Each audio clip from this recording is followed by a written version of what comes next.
I started working in the underground complex in the summer of 1963 in the commander's office of the Ottawa NORAD sector.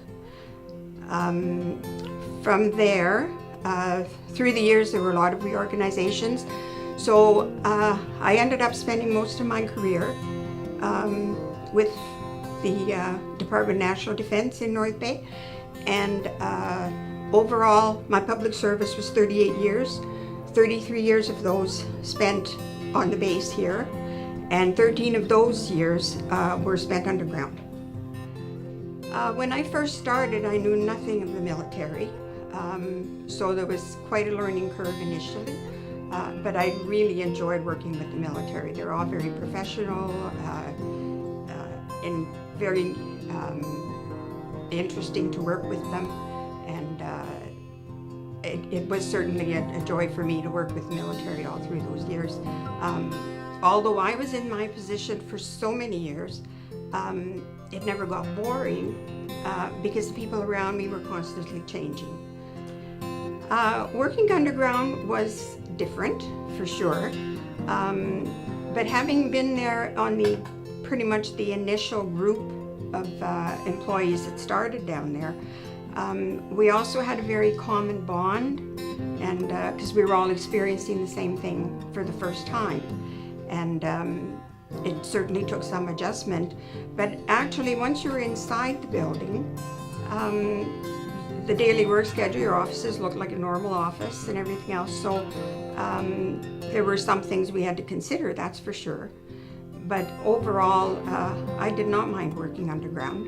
Periodically, we would naturally have fire drills, evacuation drills, and it didn't take long for the ladies to realize that they'd best have a pair of walking shoes handy in their office because you did not want to have to walk out the south tunnel in high heels.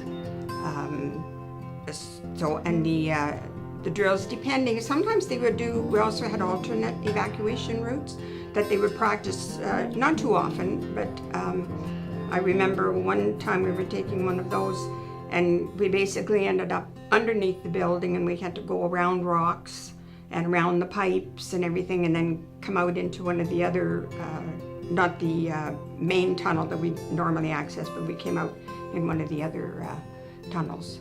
And so it could be challenging at times.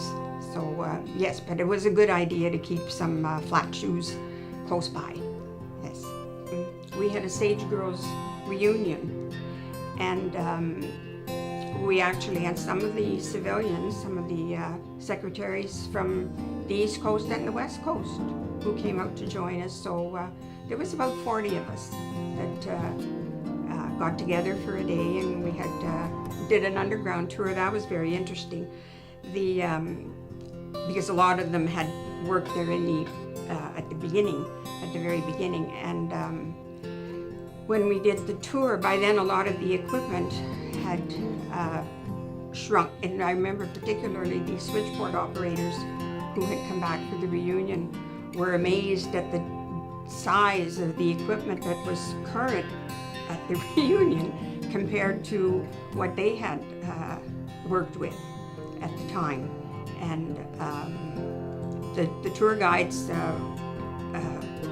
when we were doing these Sage tour, at first we started out as a normal visitors group, and that it didn't take long before they realized this is a little bit different.